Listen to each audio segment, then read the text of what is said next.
So at ezyVet, I am the head of data and platform. That involves two separate departments. So data is in charge of onboarding our clients and getting their data from their existing systems into ezyVet. On the other side of my role is the platform team, who are solely in charge of all of the infrastructure and a lot of automation and things like that that keep the business really functioning and running smoothly. In terms of our technology stack at the moment, we're 100% in Amazon Web Services for our infrastructure.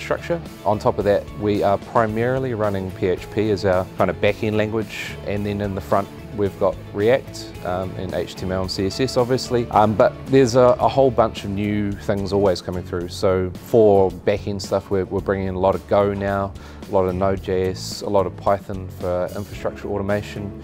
So there's a sprinkling of everything really.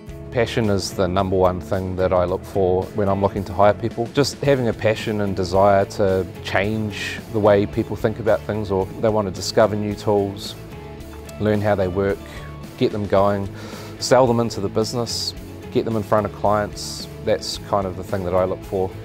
Be open to learning. You know, there's never a best way to do something. There can always be a better way. And trying to figure that out or discover it, it's a fundamental part of having fun in a job and being really good at it.